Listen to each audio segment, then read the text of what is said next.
OTW pulang kampung dulu guys. Bab 1921 sampai bab 1925, si kembar terkuat menyusul. Hah, apakah kamu baik-baik saja? Tanya Ye Junlin. Guru Ye, secara kasar kami tahu sedikit tentang situasi istri saya, Anda pasti sangat terganggu dengan ini, bukan? Ye Junlin mengangguk. Tuan, kami mengetahui beberapa informasi yang mungkin dapat membantu Anda. Apa? Sejauh yang kami tahu, Pulau Jinggang selalu menjadi tempat berkumpulnya para ahli sihir. Ahli sihir terkuat di daftar langit adalah Jiuzu Xuanzun di Pulau Jinggang. Ada banyak ahli sihir yang tidak hanya bisa membaca Feng Shui dan mengubah keberuntungan, beberapa orang jahat juga bisa mengendalikan pikiran orang, membunuh orang ribuan mil jauhnya, Del. Kami kebetulan mengenal seorang ahli sihir. Metodenya luar biasa. Mungkin bisa membantu penyakit istri guru. Mendengar ini, Ye Junlin kaget. Sekarang selama masih ada harapan, dia tidak akan melepaskannya.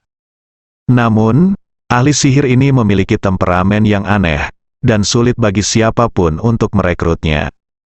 Ini adalah alamat dan informasi dari ahli sihir tersebut. Orang tua kami memiliki persahabatan dengannya. Saat guru mengeluarkan surat ini, dia mungkin dapat membantu. Tentu saja belum tentu. Dia memiliki temperamen yang sangat aneh, guru. Silakan mencobanya.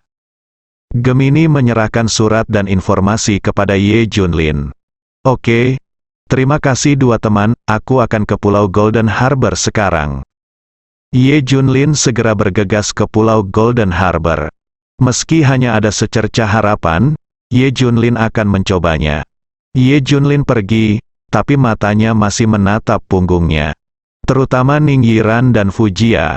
Fujia menghela nafas dan berkata, "Hei, aku sangat iri pada mereka. Aku bisa menjadi muridnya, tinggal bersamanya begitu lama, dan dibimbing olehnya secara pribadi." Nada bicara Fujia penuh rasa iri. Ning Yiran menggelengkan kepalanya dan berkata, "Kamu tidak boleh mengatakan itu, meskipun mereka adalah muridnya. Kita bukan, tapi pikirkan dari sudut lain, jika mereka adalah muridnya, jangan pernah memikirkan hal lain." Ning Yiran menyebutkan wajah Fujia langsung memerah ketika dia mendengar tentang masalah lain ini. Begitu status guru dan murid ditetapkan, mereka tidak memiliki kemungkinan lain.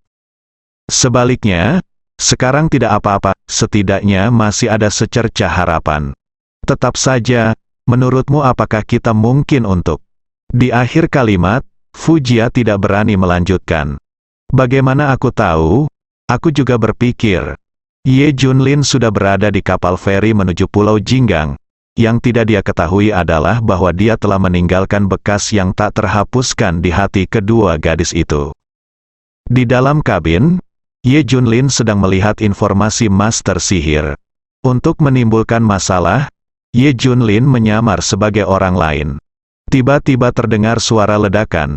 Seorang anggota staf mengetuk pintu dan meminta maaf. "Maaf, Pak, perahu kami baru saja disewa. Jadi kami ingin Anda turun dari kapal dan menggunakan moda transportasi lain. Jangan khawatir, tiketnya akan datang. Dikembalikan dengan harga aslinya." Hah? Apakah ada yang dipekerjakan? Ye Junlin bertanya. "Baik tuan, mohon kerjasamanya," sapa pelayan itu. "Apa yang kamu lakukan tadi? Kita semua sudah naik kapal, katakan ini padaku." Tanya Ye Junlin. "Pak, kami tidak bisa menahannya. Apapun yang dikatakan bos." "Terserah, lagi pula, kami orang biasa tidak boleh menyinggung perasaan orang yang turun dari kapal. Tahukah Anda siapa orang itu? Itu Raja Judi Jinggang Island dan menantu orang-orang kaya sebelumnya. Ini yang kedua kalinya mereka ingin menyewa kapal. Apa yang bisa kita lakukan?" Pelayan itu menghela nafas. Ini perahu terakhir menuju Pulau Jinggang hari ini. Ye Junlin sangat ingin menyelamatkan orang. Bagaimana dia bisa menyerah? "Oke. Berapa yang mereka bayar? Saya akan melipat gandakan harga untuk menutupi tempat ini," kata Ye Junlin. "Ah, bagaimana caranya, Pak? Saya anjurkan Anda segera turun dari kapal, jangan sampai mendapat masalah," kata pelayan itu. Ye Junlin mencibir, sekarang aku di atas kapal, jangan biarkan aku turun. Oke, mari kita lihat siapa yang tidak turun dari kapal. Terdengar suara omelan, sebuah omelan datang, dan puluhan orang terlihat berjalan di koridor. Ada beberapa anak muda di depan, diikuti oleh sejumlah besar penjaga. Ada orang Daxia dan orang asing, mereka semua adalah pejuang super dan negara adidaya yang menakutkan. Mereka bersedia menjadi pengawal beberapa anak muda, yang menunjukkan latar belakang anak muda tersebut. Pemeran utama gadis itu bertubuh tinggi, dengan tinggi 1,75 meter, sebanding dengan seorang model. Wajah seukuran telapak tangan, sangat cantik, dengan kuncir kuda yang tinggi, dia cerdas dan anggun. Tapi dia juga penuh aura, memancarkan temperamen yang dingin dan sulit dijangkau. He Kingsway, permata di mata keluarga Raja Judi di Pulau Jinggang. 3 anak muda yang tersisa adalah Ren Tianfeng dari keluarga terkaya kedua di Pulau Jinggang, Fang Peiki dari keluarga terkaya ketiga, dan Guo Yifei dari keluarga terkaya keempat. Semuanya luar biasa, dia sepertinya berasal dari keluarga super besar. Grup Yunting milik Ye Junlin dan Li Ziran masih berkembang. Namun dari segi sumber keuangan masih kalah sedikit dengan orang kaya seperti Pulau Jingang. Ketika orang-orang ini tiba, mereka menjadi sangat agresif. Mereka mencarter kapal dan semua orang diusir, kecuali Ye Junlin. Bagi mereka, ini memprovokasi mereka. Aku. Ye Junlin mencibir. He Kingsway memiliki wajah yang dingin. Matanya hanya tertuju pada Ye Junlin sejenak, lalu memalingkan wajahnya. Pria biasa sama sekali tidak tertarik padanya. Bahkan di Pulau Jinggang yang dikenal sebagai kampung halaman sihir, terdapat jenius finansial yang langka selama ratusan tahun. Jenius sihir tak terduga. Jenius seni bela diri, dan jenius super asing. Namun hal tersebut tidak dianggap serius oleh putri keluarga Raja Judi. Mata He Kingsway sangat tinggi, dan dia tidak pernah menyukai pria ini. Hingga kemunculan Ye Junlin baru-baru ini, yang menduduki peringkat nomor 1 di peringkat surgawi. Dia mengancam bahwa calon suaminya akan menjadi seseorang seperti Ye Junlin, yang nomor 1 di daftar surgawi. Begitu dia mengatakan ini, seluruh pulau Hong Kong terkejut. Betapa cakapnya pemuda itu nomor 1 dalam daftar surgawi. Apa yang He Kingsway tidak duga adalah Ye Junlin, orang nomor 1 di peringkat surgawi yang dia kagumi, ada tepat di depannya. Tapi dia kehilangan minat hanya setelah melihatnya sekali. Fang Peiki memandang Ye Junlin beberapa kali lagi. Saya menemukan bahwa dia sangat tenang. Bahkan jika mereka datang dengan mengancam, Ye Junlin tidak akan mengedipkan mata. Kamu, keluar dari sini. Guo Yifei tampak tidak sabar dan tidak bisa menahan diri untuk tidak memarahi. Alih-alih bergerak, Ye Junlin bertanya, lalu kenapa kamu tidak keluar saja? Kalimat ini menarik perhatian semua orang, dan semua orang menoleh.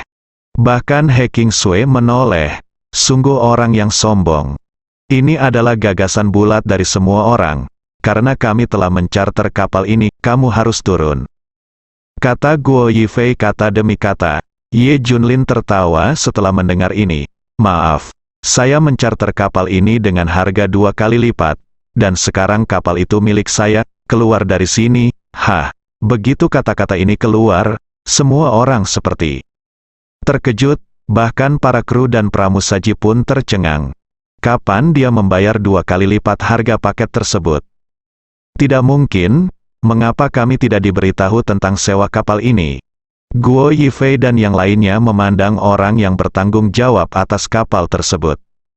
Tidak apa-apa, orang yang bertanggung jawab atas kapal itu dengan cepat menjelaskan. Kalau begitu kamu tidak memberiku pemberitahuan, jadi aku bisa mengambil alih kapalnya jika aku mau. Terlebih lagi, ini berdasarkan siapa yang datang lebih dulu. Aku sampai di sana sebelum kamu, kata Ye Junlin. Kamu mempermainkan kami.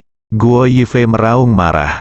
Kemarilah, jatuhkan dia. Guo Yifei memberi perintah, dan anak buahnya segera melangkah maju untuk mengambil tindakan. Tunggu sebentar, satu hal lagi lebih baik daripada satu hal yang berkurang. Lupakan saja, simpan saja dia. Sebuah suara semanis alam terdengar, dan He Kingsway berbicara. Oke, Kingsway telah berbicara, kamu beruntung, nak. Guo Yifei berhenti mengejarnya, tapi sebelum dia pergi, dia mencibir pada Ye Junlin, saat kita sampai di Pulau Jinggang, aku akan memberitahumu apa itu kekejaman. Beberapa orang memandang Ye Junlin dengan acuh tak acuh dan pergi. Ini adalah sejenis dewa superior yang menunjukkan penghinaan terhadap manusia. Pada level permata dalam keluarga Raja Judi, tidak ada perbedaan antara manusia biasa dan semut. Ye Junlin tidak pernah memperhatikan ancaman dari anak kecil seperti itu. Apakah hanya ada sedikit ancaman terhadapnya selama bertahun-tahun? Tapi apakah ada yang melakukannya? Tidak satu pun. Bahkan kerajaan Elang Perang dan Richard serta sejenisnya tidak dapat berbuat apapun terhadapnya. Belum lagi orang lain, He Kingsway segera pergi. Dia tidak ingin mendapat masalah, jadi dia membawa Ye Junlin ke perahu. Apakah Ye Junlin hidup atau mati pada saat itu tidak ada hubungannya dengan dia. Tidak peduli apa yang Guo Yifei lakukan pada Ye Junlin, dia tidak akan menghentikannya. Ye Junlin terus membaca informasi dari Master Sihir. Ini juga merupakan sosok legendaris, ia memiliki cacat fisik sejak kecil. Tangan kiri dan kaki kanannya hilang, mata kanannya buta, dan telinga kirinya tuli. Legenda mengatakan bahwa dia adalah pembawa rahasia surgawi, jadi dia terlahir cacat. Berikut ini adalah beberapa perbuatan ajaibnya. Semakin dia memandangnya, semakin dia merasa bahwa pria ini ajaib, dan Ye Junlin menjadi lebih percaya diri. Setidaknya Li Ziran punya lebih banyak harapan. Itu hal yang bagus di kabin mewah, He Kingsway dan yang lainnya berkumpul. Saat Kingsway kembali kali ini, pernikahanmu akan diatur, kali ini. Kamu tidak dapat melarikan diri apapun yang terjadi. Kata Fang Peiki. He Kingsway tampak tenang. Lupakan, ini takdirku, aku hanya bisa menerimanya. Ren Tianfeng tersenyum dan berkata, Kingsway, jangan sedih. Aku telah bertemu tunanganmu, itu adalah konsorsium Super Blackwater dari Kerajaan Elang Perang Tuan Muda Kelompok. Tidak ada yang perlu dikatakan dalam hal kekuatan atau latar belakang. Apa yang Anda nikahi pastilah seekor naga di antara manusia. Apakah Anda tahu? Hal yang paling penting, Ren Tianfeng tiba-tiba merendahkan suaranya, menundukkan kepalanya, dan meminta semua orang mendekatlah. Apa? Beberapa orang memandangnya dengan rasa ingin tahu. Tahukah kamu siapa dalang di balik grup Blackwater? Siapa? Itu adalah laboratorium dewa, laboratorium paling misterius dan menakutkan dalam legenda Kerajaan Elang Perang. Kamu pasti pernah mendengarnya di keluargamu, kan, Ren? Tianfeng berkata dengan ngeri. Semua orang mengangguk. Mata semua orang menunjukkan ketakutan. Itu benar. Laboratorium di belakang Richard disebut laboratorium dewa. Mendengar nama ini saja sudah membuat Anda menyadari betapa menakutkannya. Laboratorium ini menampilkan dirinya sebagai dewa di atas manusia. Tentu saja saya pernah mendengar hal ini, kami bahkan membeli produk rahasia dari laboratorium dewa, saya tidak menyangka grup emas hitam akan mendukungnya. He Kingsway tampak terkejut. Harus dikatakan bahwa Blackwater Group pada dasarnya adalah laboratorium para dewa, sebagai laboratorium tercanggih di dunia, dibutuhkan banyak dana dan sumber daya. Blackwater Company adalah satu-satunya pilihan, ini milik mereka, kata Ren. Tianfeng, Fang Peiki dan yang lainnya tersentak. Apakah ini sangat menakutkan? Tapi ini baik-baik saja, Kingsway akan menikah dengan orang yang tepat. Kakek saya berkata bahwa jika Anda dapat menyentuh ujung laboratorium para dewa, Anda akan berada di puncak dunia, apalagi bergabung. Jika Kingsway menikah, dia mungkin tidak bisa masuk ke laboratorium itu. Iya, Kingsway, ini adalah kesempatan bagus. Saya juga mendengar bahwa laboratorium para dewa mengendalikan hal terpenting di dunia. Semuanya, dialah yang benar-benar berdiri di puncak dunia.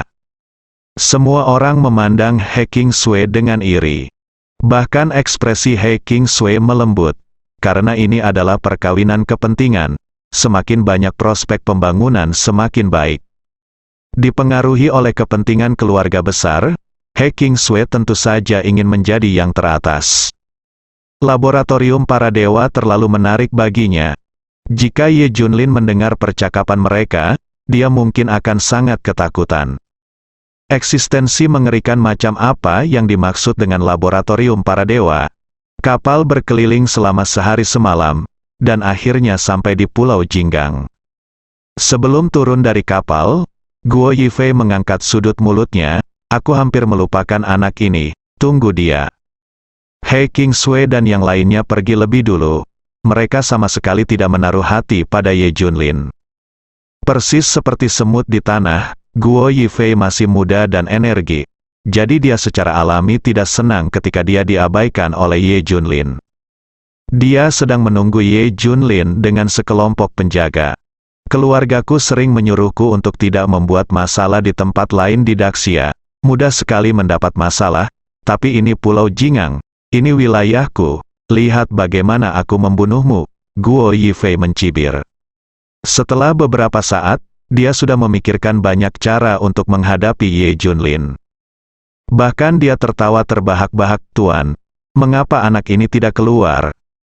Setelah beberapa menit, Ye Junlin masih belum terlihat, dan penjaga itu tidak bisa tidak bertanya. Tunggu sebentar lagi, anak ini mungkin ada di istana. Guo Yifei mau tidak mau berkata, 5 menit. 10 menit, waktu berlalu menit demi menit. 20 menit penuh, Guo Yifei dan yang lainnya tidak pernah melihat Ye Junlin. Apa yang terjadi? Apakah anak ini turun dari kapal lebih awal?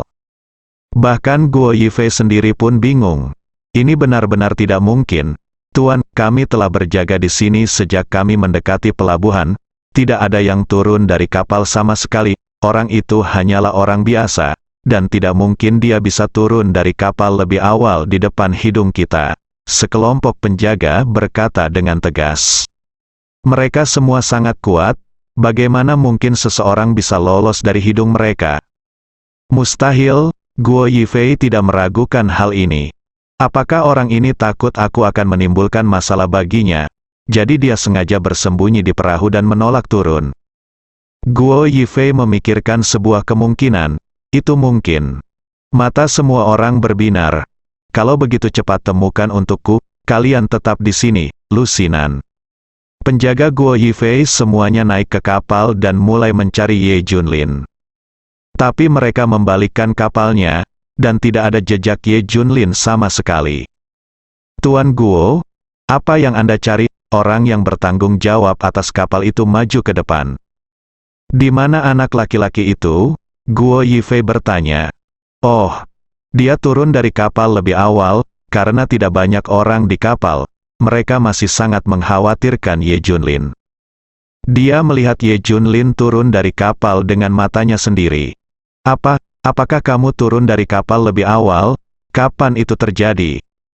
Guo Yifei dan para penjaga sangat terkejut. Baru 20 menit yang lalu. Tidak mungkin, kita semua ada di sana 20 menit yang lalu, dia tidak mungkin pergi. Guo Yifei keberatan. Orang yang bertanggung jawab atas kapal itu tersenyum pahit dan berkata, Tuan Guo, saya benar-benar melihat arloji pada waktu itu, dan waktunya tepat. Tuan Guo benar, dialah yang turun dari kapal 20 menit lalu. Semua orang juga menegaskan, Guo Yifei dan semua orang tercengang saat melihat manajer kapal dan yang lainnya tidak terlihat berbohong. Hah, apa-apaan ini? Bagaimana orang bisa menghilang tanpa alasan? Mereka menjaga pintu keluar. Bagaimana mungkin pintu itu bisa lolos dari hidung mereka? Ini tidak mungkin. Mungkinkah Ye Junlin adalah? Mereka memikirkan sebuah kemungkinan, yaitu Ye Junlin bukanlah orang biasa, melainkan pria super kuat, lebih kuat dari semua orang yang hadir. Tapi ini tidak mungkin, Tuan Guo.